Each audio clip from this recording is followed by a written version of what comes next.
Assalamualaikum warahmatullahi wabarakatuh. Ketemu lagi dengan saya Ahmad Nasir, dan seperti biasanya kali ini kita juga tidak sendirian. Kali ini saya ditemani narasumber-narasumber yang luar biasa ini. Kita kedatangan, tapi mendatangi narasumber ini. Kita sudah bersama sahabat Ibnu Ngakil ini dari pimpinan pusat Gerakan Muda Ansor. Selamat datang, selamat bergabung di podcast kita. Sehat kan? Alhamdulillah. Dan juga kita bersama sahabat Ahmad Subekti lagi. Kemarin Wah, kita nongol lagi saya ya. Gak bosen ya? Alhamdulillah. Kemarin kita sempat ngobrol-ngobrol sama sahabat Ahmad Subekti untuk bedah buku yang luar biasa. Kemarin buku ini Menuju Ansor Masa Depan ini yang kemarin sudah kita ulas. Dan kali ini mumpung kita ini lagi bareng pengurus pusat langsung ini, narasumbernya langsung dari pusat. Jadi harapannya sih besoknya lagi kita bisa ngobrol-ngobrol langsung sama ketum ya. Langsung barangkali bisa diberi kesempatan ngobrol sama ketum. Tapi nggak masalah, ini kali ini kita sama sahabat Ibnu Ngakil ini yang juga merupakan wasekjen pusat Gerakan Muda Ansor. Beliau ini juga saat ini diamanai sebagai anggota DPRD Kabupaten Wonosobo, Komisi A. Nanti kita akan gali lebih dalam tentang keansoran dan juga hal yang lain tentang organisasi bersama sahabat Ibnu Ngakil 30 menit ke depan. Juga tidak lupa ada sahabat Ahmad Subekti juga yang nanti kita mau menajamkan lagi isi buku Menuju Ansor Masa Depan ini. Nanti kita langsung tanyakan langsung ke narasumbernya, beliau berdua ini. Oke, yang pertama saya pengen ketemu nih dengan sahabat Ibnu Ngakil nih. Saya pengen spill sedikit lah. Ingin tahu lebih dalam bagaimana setelah pelantikan, setelah inaugurasi kemarin pimpinan pusat, alhamdulillah sampai dengan saat ini, itu kira-kira apa saja langkah-langkah yang sudah dilaksanakan, yang sudah digalang oleh Gerakan Muda Ansor untuk membangun visi dan juga program-program kerja pimpinan pusat Gerakan Muda Ansor untuk 5 tahun ke depan ini. Monggo Bang. Ya, terima kasih sahabat Nasir, sahabat Subekti. Assalamualaikum warahmatullahi wabarakatuh. Waalaikumsalam. Kita sahabat juga sahabat-sahabat Ansor di seluruh penjuru Nusantara yang sedang menonton acara ini. Pada kesempatan yang baik ini kita juga sedang berada di bulan Ramadan, dan alhamdulillah momentum melalui podcast ini kita bisa berdiskusi bersama, tentu dalam rangka bagaimana Ansor ke depan, terutama program-program yang hari ini luar biasa sekali sedang didesain sedemikian rupa oleh pimpinan pusat Gerakan Muda Ansor di bawah Nahkoda Ketua Umum Bang Ketum, Bang Haji Andin Jalaluddin. Jadi yang pertama tentu kita patut bersyukur ya, Gerakan Pemuda Ansor hari ini mempunyai nahkoda baru yang menurut saya visioner dan sesuai dengan tantangan-tantangan Ansor ke depan yang seperti sekarang ini. Kita paham bahwa bagaimana tantangan di bidang ekonomi terutama ini mengharuskan kita sebagai kader Ansor untuk mampu berinovasi, kreatif, dan siap menghadapi tantangan-tantangan yang ada. Dan alhamdulillah melalui Kongres ke-16 kemarin yang diselenggarakan di Kapal betul. Ini melahirkan Ketua Umum Bang Adin. Saya kira kita sangat bersyukur dan tepat sekali kita mempunyai nahkoda yang baru, Bang Adin, yang sangat visioner. Tadi saya sudah sampaikan kita mempunyai tagline Ansor Masa Depan Bisa, seperti tulisannya sahabat Subekti ya. Kita juga mengapresiasi dan terima kasih gitu sahabat Ahmad Subekti, kader Ansor dari Kabupaten Wonosobo, sudah menulis buku yang luar biasa terkait dengan terima kasih. Menuju Ansor Masa Depan Bisa gitu. Jadi pasca pelantikan kemarin dan sebelumnya sebetulnya kegiatan-kegiatan yang dilakukan oleh pimpinan pusat ini sudah banyak sekali, mulai dari kita membuat kegiatan sepeda dari Gowes berarti ya? Gowes ya, Gowes. dari kantor Ansor sampai dengan Ciparusa, luar biasa, jauh sekali. Dan alhamdulillah ketua umum itu ikut Gowes dan tidak bisa menyelesaikan rute itu. Luar biasa. Tum kita. Jadi tidak cuma dan itu ternyata ada filosofinya. Jadi menurut ketua umum itu sepeda itu ada filosofinya. Jadi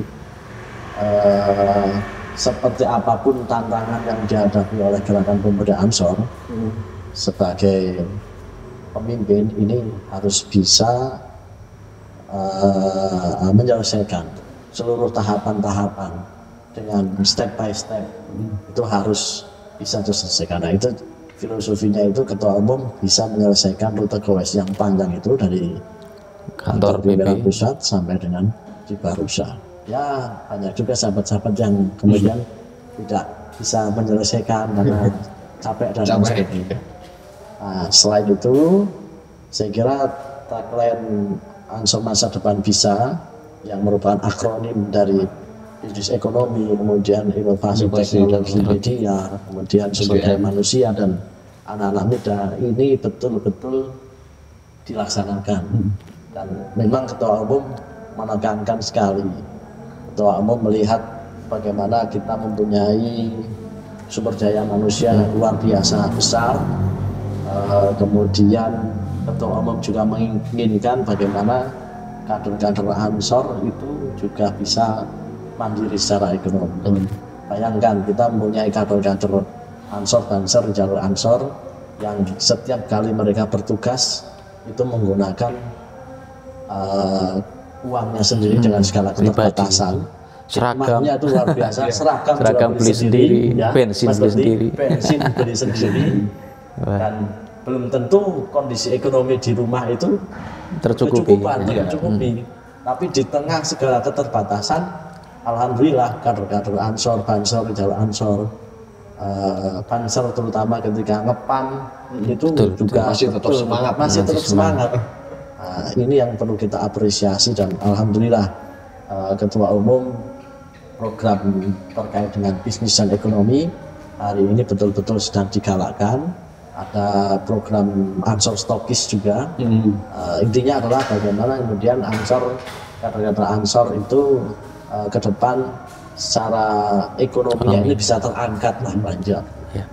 Kemudian terkait dengan inovasi teknologi media, kita bisa tahu bahwa Ansor hari ini mempunyai aplikasi yang dinamakan Super Apps atau Siap. Nah, ini juga dalam rangka untuk menjawab tantangan kita di era teknologi media yang berkembang sedemikian cepat, dan bisa jadi kita akan meninggalkan tradisi-tradisi surat menyurat yang menggunakan kertas itu bergeser ke teknologi digital. Kemudian yang selanjutnya ini buat sahabat Ahmad Subekti ini, tadi kita sudah dengar banyak dari pimpinan pusat terkait dengan program-program yang dilaksanakan. Ini sahabat Ahmad Subekti ini kan menulis buku Menuju Ansor Masa Depan ini kan bukan hanya sekedar sebagai mengejawantahkan apa yang ada di pikiran pimpinan pusat, tapi ini juga ada kritis dan juga ada harapan-harapan sebenarnya dari kita kader-kader di grassroots, di akar rumput, bagaimana supaya apa yang diprogramkan oleh pimpinan pusat itu benar-benar bisa terjangkau semua sampai dengan bawah. Ini kita pengen dengar dari sahabat Ahmad Subekti sejauh mana sebenarnya apa yang sudah dilakukan oleh pimpinan pusat jika dibandingkan dengan apa yang jenengan sebagai penulis buku Menuju Ansor Masa Depan ini harapkan, kira-kira seperti apa? Terima kasih. Saya kira menambahi saja tadi sudah disampaikan oleh sahabat Ibnu Ngakil selaku Wasekjen juga dari pengurus pimpinan pusat GP Ansor. Korwil datang CIJ ya sahabat ya. Nah, ini terima kasih sekali. Ini awal mula buku ini juga berkat silaturruh yang lewat sahabat Ibnu Ngakil ini dengan Bang Ketum. Intinya buku ini bisa tersaji ke hadapan sahabat-sahabat sekalian, ini juga Belum pernah ada ketemu langsung sama pernah betul. pernah di Gor Pujiarjo itu musik itu pernah, tapi cuma salam tempel aja. belum Sama podcast ini kita bisa betul ketemu langsung dengan Iya, Ketua iya. Umum besok. Iya, betul. Sangat bisa itu. Iya. Semoga ini menjadi Semoga ditonton juga sama Ketua Umum. sebelum ke arah situ, saya juga menyampaikan terima kasih pada sahabat Ibnu Ngakil atas silaturahnya lah dengan Bang Ketum, walaupun tidak bisa bertatap muka saat penulisan buku ini, tapi ada beberapa hal dan masukan dan yang sangat brilian menurut saya. Intinya yang menyemangati saya juga untuk menyelesaikan buku ini, sahabat. Awal-awal masih berupa draft kita kirimkan kepada sahabat Ibnu Ngakil, ada tanggapan yang sangat positif. Ini menambah semangat saya. Intinya untuk bagaimana buku ini bisa tersaji dan bisa dinikmati oleh sahabat-sahabat kader Ansor masa depan di seluruh penjuru Nusantara dan dunia. Ini harapannya juga bisa apa yang saya tuangkan di buku ini juga bisa merupakan salah satu penanda bahwa visi besar Gus Adin ini memang perlu kita ejawantahkan bersama-sama dari tingkatan pimpinan pusat hingga sampai akar rumput di tingkatan PAC dan ranting, yang menjadi intinya, core-nya gerakan pemuda Ansor ini di PAC dan ranting. Ini harapannya visi besar ini memang ini menjadi visi yang sangat bagus sekali, yang sangat visioner sekali. Ini Ansor masa depan ini saya kira menjadi jawaban di tengah beberapa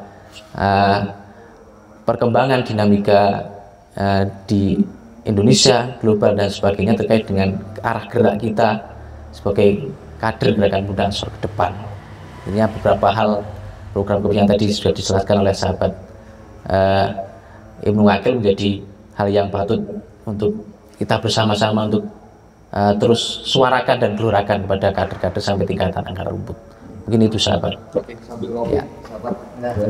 Wah, Kita seruput dulu ini. sudah seruput kopinya. Oke, kita lanjutkan ini obrolannya makin asik aja ini. Tadi kan sudah serius-serius lah, hal-hal yang serius terkait visi sahabat Ibnu Ngakil sudah menyampaikan visi dari pimpinan pusat, sahabat Amos Putih juga sudah menyampaikan pikirannya melalui bukunya itu. Kita sedikit ngobrol-ngobrol yang ringan dulu nih, sahabat Ibnu Ngakil. Saya penasaran karena pimpinan pusat itu kan pasti kan sudah beberapa kali turba ke pimpinan pusat, pimpinan cabang, ke wilayah-wilayah yang tentunya kan berbeda-beda kondisinya ya. Kita kan di Wonosobo lah, Wonosobo barangkali kita sudah terbiasa seperti ini dalam beransor.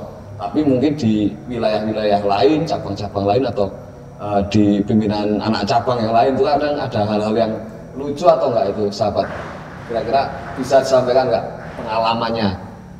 Ya, jadi kebetulan saya oleh Ketua Umum ditugasi untuk menjadi Wasekjen, dan kebetulan wilayah tugas saya itu adalah Korwil Jateng DIY.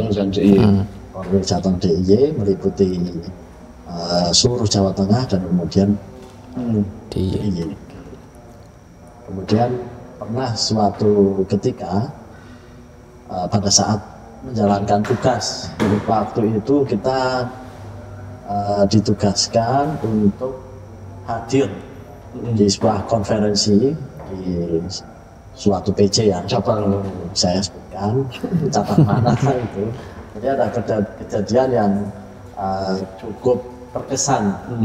Jadi waktu itu saya bertemu dengan beberapa kandidat pada satu konferensi itu.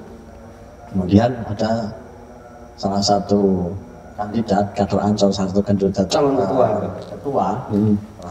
ketua PC ini datang ke arena konferensi ini menggunakan sarung ala kiai gitu. Gus berarti ini Gus. Kemudian tidak menggunakan sepatu, rambutnya gondrong, tapi menggunakan jas Ansor. Yeah. Nah, dalam pandangan saya, Ansor ini kan organisasi yang besar, organisasi yang serius. Ketika acara-acara formal, saya formal ya? harus formal juga, karena di situ kan hadir seluruh kader mewakili ranting, kemudian PAC, juga ada tamu-tamu lain. Nah, saya memberanikan diri kepada salah satu kader itu, salon ketua itu, saya datangi, kemudian saya minta kepada sahabat itu untuk pulang sebentar ke rumah, ganti dulu sarungnya, diganti dengan celana hitam, bukan jeans ya, celana hitam, katun gitu, kemudian pakai sepatu, pakai dasi, kemudian rambutnya dirapikan, pakai peci, ya karena udah mepet ya, dari gondrong meskipun gondrong namun dirapikan dulu lah. Saya berharap supaya kader ini datang ke arena itu bisa gagah, komil gitu. Nah, ini supaya apa? Pembiasaan, supaya menjadi habit kita, supaya kita seluruh kader-kader Ansor itu juga terbiasa lah. Kita bisa membedakan mana yang acara formal, mana yang santai, sehingga kita betul-betul bisa menjaga marwah organisasi. Betul. Itu akhirnya jadi nggak itu? Kenapa? Jadi Terpilih nggak? Alhamdulillah jadi. Jadi berkat ditegur itu jadi, karena jadi gagah. Nah, itu tapi kalau nggak pakai sepatu nggak terpilih. Oke, kita lanjutkan lagi. Barangkali sahabat Ahmad Seperti mau ada pertanyaan atau apa, monggo saya sampaikan. Mungkin begini ya, terkait dengan kebijakan Ansor masa depan ini, tentunya ada beberapa hal program yang sudah yang diinisiasi ini sudah mulai dijalankan oleh pimpinan pusat, kan sudah melalui Rakernas juga. Nah, kemarin ada launching Astacita Center, ada launching LMS ya untuk siapnya dan sebagainya. Ini mohon lebih dijabarkan detail lagi biar nanti kader-kader di tingkatan PW, PC, PAC ini bisa langsung meresapi apa yang bisa diimplementasikan, bisa mulai digas dan harus mulai digas di tingkatan masing-masing ini untuk menyambut gagasan program kebijakan yang dijalankan oleh pimpinan pusat. Ya, yang pertama terkait dengan pilar Ansor masa depan tadi, meskipun singkat ya, hanya 4 urus tadi, tapi kita lihat bersama penjabarannya sudah luas sekali. Kalau kita berbicara soal bisnis dan ekonomi, maka kemudian hari ini kita bisa lihat bagaimana pimpinan pusat itu juga mendorong supaya kader-kader di tingkatan desa ke depan itu nanti juga bisa menciptakan koperasi-koperasi di desa. Saya kira ini juga selaras dengan apa yang hari ini dijadikan program unggulan oleh pemerintah Pak Prabowo, bagaimana ada koperasi merah putih. Sebelum koperasi merah putih ini diluncurkan, pimpinan pusat sebenarnya juga sudah membuat kegiatan dulu, kegiatan yang mendorong nantinya kader-kader di semua wilayah, terutama di desa-desa ini bisa ikut berkontribusi dalam rangka untuk terciptanya koperasi di tingkatan desa. Ini penting karena ketika nanti koperasi di tingkatan desa ini nanti kemudian berkembang, saya kira perputaran ekonomi atau perputaran uang di desa ini akan semakin banyak. Kalau perputaran uang di desa ini semakin banyak, maka bisa dipastikan ada kesejahteraan di situ. Ada banyak sumber pekerjaan yang kemudian bisa diakses oleh kader Ansor maupun oleh masyarakat di desa. Kemudian saya melihat Ketua Umum juga sangat serius terkait dengan Astacita Center ini. Kemudian nanti akan didorong supaya di masing-masing pimpinan wilayah ini ada kantor Astacita Center itu. Ada kantor-kantor di setiap PW. Kalau di setiap PW ini ada, maka nantinya seluruh program-program itu nanti bisa dengan mudah diakses oleh PJ kemudian sampai ke PAC dan akar rumput. Betul. Nah, itu tagline Ansor masa depan bisa ini memang betul-betul sesuai dengan tantangan zaman, dan memang pimpinan pusat serius menggarap itu. Kemudian bagaimana peningkatan SDM-nya, kemudian Ansor tadi, badan usaha milik Ansor ini kan merupakan konsorsium ya, jadi ada di situ nanti ada perusahaan-perusahaan yang punya Ansor yang bergerak di masing-masing, ada yang di konstruksi, kemudian perpajakan, kemudian lain-lain. Ini disatukan dalam satu konsorsium yang dinamakan Buma. Nah, saya melihat sahabat-sahabat di Ansor Kopil ini kan sudah mengadopsi itu. Tapi itu dengar itu di pelantikan Buma itu langsung sudah langsung di bawah komando dulu sahabat Nasir ketika mendapat ketua PAC KPL itu langsung, karena itu masih berlanjut sampai sekarang ya, meskipun skalanya memang sesuai dengan ruang lingkup kecamatan ya. Tapi saya kira ini perlu dijadikan contoh supaya PAC di daerah lain ini juga bisa mengikuti apa yang hari ini dilaksanakan oleh pimpinan pusat. Kemudian kalau kita berbicara soal anak-anak muda tadi, jadi intinya adalah bagaimana gerakan pemuda Ansor ini bisa menjaring supaya anak-anak muda yang, mohon maaf, misalkan pergaulannya itu jauh dari dari kegiatan Ansor. Nah, Ansor hari ini harus mulai beradaptasi terkait dengan bagaimana sih apa yang disukai oleh anak-anak muda ini sih. Misalkan mereka senang bermusik, kita ciptakan ruang-ruang itu. Ansor Hub itu ya. Ansor Hub itu. Anak-anak muda senang berolahraga tinju, panahan seperti yang dilakukan di Tamrin 10. Nah, maka PW, PC, PAC sampai dengan ranting ini didorong supaya bisa mengadopsi itu. Saya kira begini sahabat Ibnu Akil, yang perlu diperjelas lagi, ini yang belum disepil itu saya kira terkait dengan pengembangan SDM ke depan. Ansor, kader-kader Ansor masa depan itu harus dibekali pengetahuan yang seperti apa, skill yang seperti apa. Ini kan pengembangan SDM kader itu arahnya ke depan bagaimana, di spill lebih jauh biar kader-kader di bawah ini bisa menangkap hal itu.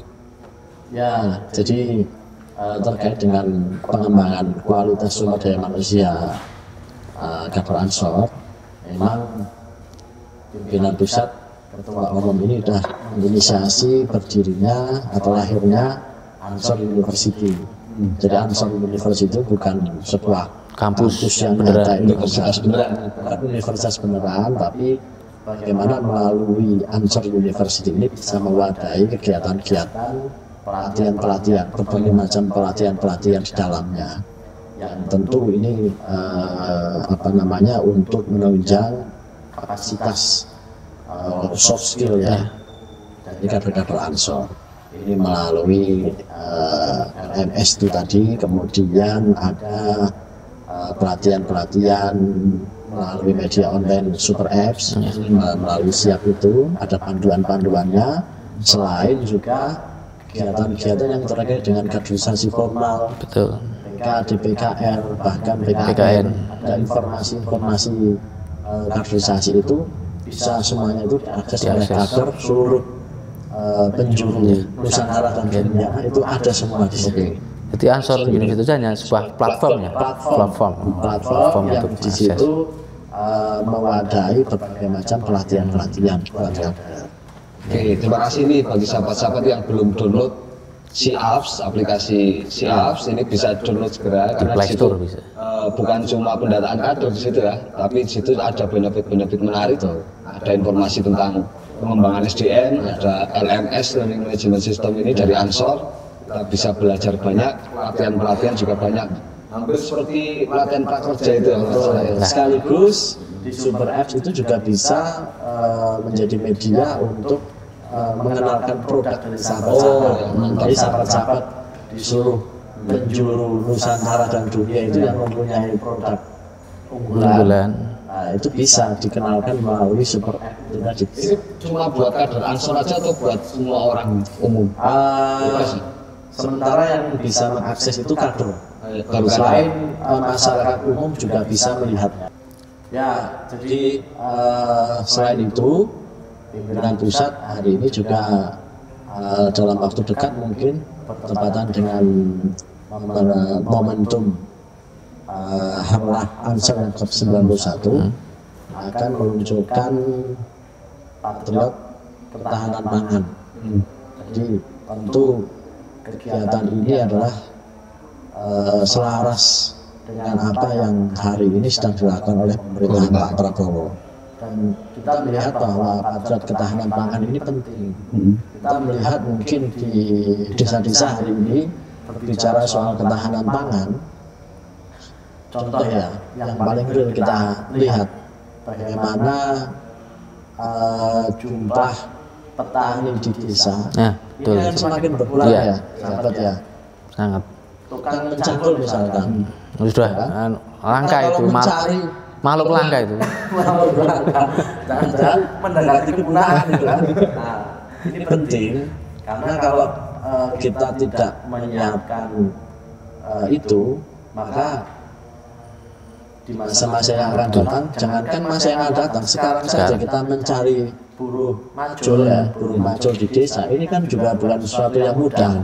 Betul. Beda dengan yang dulu. Dengan mudahnya kita, orang tua kita mencari tukang macul, tukang cangkul itu mudah. Tapi kalau hari ini mungkin karena banyak yang sudah meninggal dan dan sebagainya, maka apa yang dilakukan oleh ketua umum hari ini betul-betul memang sesuai dengan kebutuhan yang ada.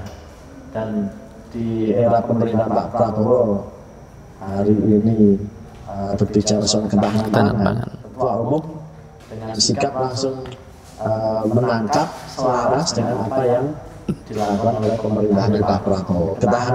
Patriot ketahanan pangan menurut saya ini penting dan ini juga bisa kita jadikan sebagai jawaban bahwa di tengah tantangan kerawanan pangan ini Ansor dengan jumlah sumber daya yang melimpah ini di desa-desa ini juga siap untuk menyukseskan program Pak Prabowo.